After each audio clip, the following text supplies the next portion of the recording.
1,000 miles from comfort. We have traveled land and sea. La dislexia me la diagnosticaron muy tarde, porque aquí en Málaga en aquella época ni se sabía de qué iba. Yo tenía dificultad con la lectura, porque cambias las letras de posición. La posición normal es lee y tú lees él. Entonces, claro, luego ese texto no tiene nada que ver con lo que tú estás leyendo y te vas atascando, porque mientras que lo lees, tu cerebro lo procesa y lo vuelve del derecho, tiene un ratito. Entonces vas mucho más lento que el resto de los niños y ahí llevas bastante atraso. Entre que me lo diagnosticaron demasiado tarde, la ayuda y tal, yo tuve que repetir sexto de GB. Lo repetí y ahí ya, digamos, fue el tiempo suficiente para ya estar esos 2 años con el psicólogo y ya que pues llegar a un nivel normal. Claro, no quieres porque le coges manía a todo lo que conlleva el estudio, la lectura, todo eso lo odias. No es una cosa apetecible. Y luego tú ves otros compañeros que dicen, uy, le encanta leer. Y dices, a mí me encantaría leer como él, pero es que no. María José pertenece a ese 8% de la población española que padece dislexia, cifra que la Organización Mundial de la Salud eleva hasta el 15% en el contexto de la población mundial. Un trastorno de origen neurobiológico que afecta a la comprensión lectora del que la padece y que se ha ganado el apelativo de trastorno invisible, dado el escaso conocimiento que se tiene sobre él y a la falta de mecanismos de detección temprana que existen a su respecto, lo que lleva frecuentemente a tildar de vagos e incapaces a aquellos que la sufren.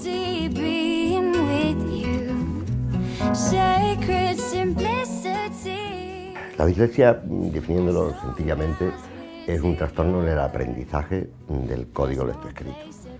Son niños que tienen una dificultad especial en el reconocimiento de los fonemas, en la correspondencia grafema-fonema y eso les impide aprender a leer como los demás. Lo más típico es decir que se invierte en la espacialidad del grafema, se producen omisiones de sílabas o de fonemas en la lectura de una palabra, o se producen inversiones de una sílaba por la otra, con lo cual, pues, ¿qué es lo que estás entendiendo si no estás leyendo realmente la palabra, ¿no? Este tipo de síntomas es lo que más llama la atención en un principio. Y en definitiva el problema fundamental es que luego el niño no ha comprendido aquello que ha tardado un montón de rato en intentar decodificar.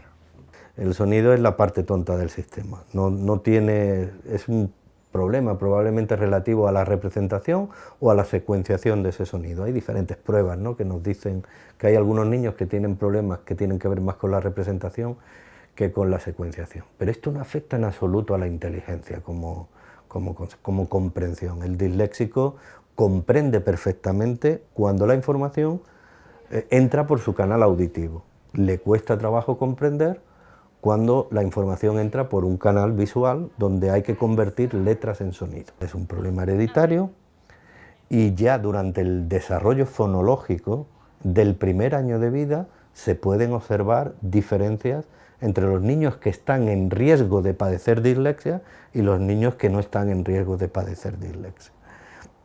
Por tanto, aunque no se pueda cerrar un diagnóstico oficialmente hasta los 7 u 8 años, lo que sí es cierto es que se pueden detectar los riesgos y actuar. Redunda en su autoestima porque fundamentalmente en su entorno escolar nadie le explica lo que le pasa y nadie le explica a sus compañeros lo que le ocurre a ese niño.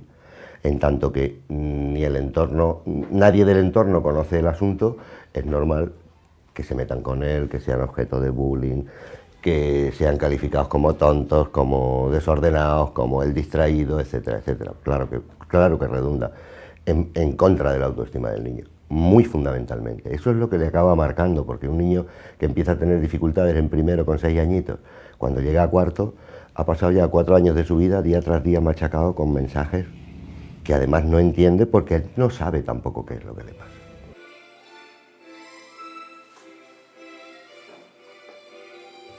Yo me di cuenta de que mi hija tenía algo muy pronto, porque tengo mellizas. Entonces, aunque no te gusta compararlas, y son muy distintas, pero la evolución de las dos yo la veo día a día. Cuando ya empezaron en el cole, estaba como muy en su mundo. Cuando le decían, venga, vamos a hacer esto, a ella le costaba trabajo, entonces pasaba, no le interesaba. Entonces, en lo que fue infantil, pues yo ya empecé, que infantil es de 3 a 5 años, yo ya ahí empecé a notar algo. Entonces lo que yo no quiero que sufra ella es lo que yo sufrí, que es que te aíslas, no te marginan los niños porque dicen, bueno, como si fueras la torpe de la clase. No es eso, porque por ejemplo mi hija le hicieron unos test de inteligencia y está por encima de la edad suya, pero parece que no. Entonces, ¿qué pasa? Que yo sé que suspende algunos exámenes en el colegio, pero yo sé que el tema se lo sabe. Entonces, yo no la regaño ni le castigo, porque yo sé lo que sabe. Entonces, el profesorado lo que tendría que entender es que lo que tiene que valorar es los conceptos que aprende y buscar la forma de sacar esa información de ella, no poner un examen tipo, el cual si tú no entiendes la pregunta, ¿cómo vas a responderlo? Daniel juega muy contento en su habitación, monta y desmonta palabras sin cesar.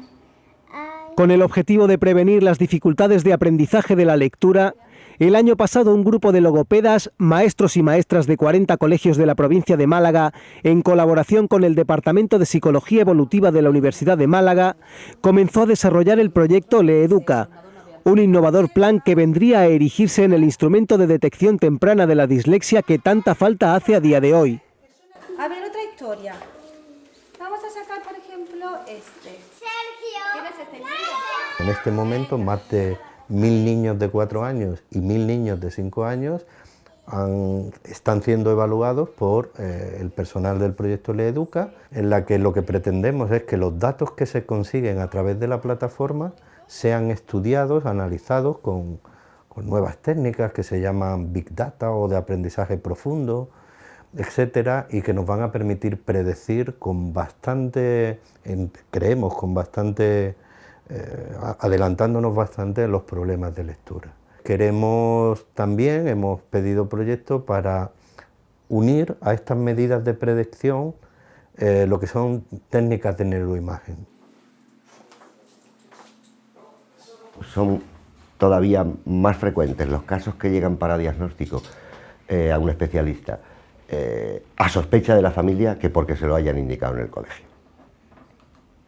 Es verdad que digo que en los últimos año y medio, 2 años, están empezando a haber iniciativas que van a facilitar que eso sea diferente. El tema del proyecto LeEduca precisamente es una herramienta de trabajo y empieza eso, inicialmente desde los infantiles, empieza como una herramienta preventiva. Claro, este tipo de actuaciones que conllevan, son actuaciones que llamamos proactivas, pues conllevan que de entrada los niños que hayan pasado durante sus cursos de la etapa infantil por el entrenamiento del programa de LeEduca, Macofón, Palabreando, aquel que fuera a evolucionar despacito pero no iba a ser nunca una dislexia, solo que le iba a costar más, seguramente ese niño, con ese entrenamiento proactivo, cuando llegue a primero, ya ha superado esas pequeñas dificultades. Y el niño que acabará siendo disléxico, que acabaremos diagnosticando de disléxico, ya se le ha dado la oportunidad de un entrenamiento precoz. Yo doy clases normalmente 2, 3 grupos al año, cuento teorías sobre la dislexia, explico los síntomas y para mi sorpresa yo creo que no ha habido ningún año, ni en ningún grupo, donde no haya venido un alumno, muchas veces de forma discreta, posteriormente a mi despacho, o alumna, a comentarme que esos síntomas y eso que yo he estado contando era justo lo que le pasaba de pequeño o de pequeña a ella, ¿no? Desde hace unos años se inició un protocolo para que los niños que tuvieran un diagnóstico reconocido de dislexia, bueno, los niños, los adolescentes, tuvieran una serie de medidas en la selectividad. Y después también, además, sus profesores reciben, igual que en otro tipo de niños que tienen algún tipo, o en otro tipo de adolescentes que necesitan algún tipo de medida, digamos, especial, reciben una carta personalizada informándoles de que tienen un alumno con un problema de dislexia y que quizá sea necesario a veces poner en marcha alguna medida educativa, ¿no? Que suelen ser muy sencillas, es o darle más tiempo en el examen, o permitirle que utilicen sistemas digitales, ordenadores, o examinarlos oralmente o ayudarle un poco oralmente en el examen. Esto llevará mucho tiempo porque se trata de llegar a cada aula, a cada maestro. Y en Andalucía tenemos en torno a 100.000 profesores solo en la pública. Llegar a tanta gente, pues bueno, pues será cuestión de tiempo. Todavía quedan, y a veces con demasiada frecuencia nos llegan comentarios por teléfono o por mail de padres que dicen, es que dice el maestro que eso de la dislexia no existe. Pues sí, todavía existen bastante gente que piensa esto. Y eso tiene que cambiar, claro. There's no place I'd rather be.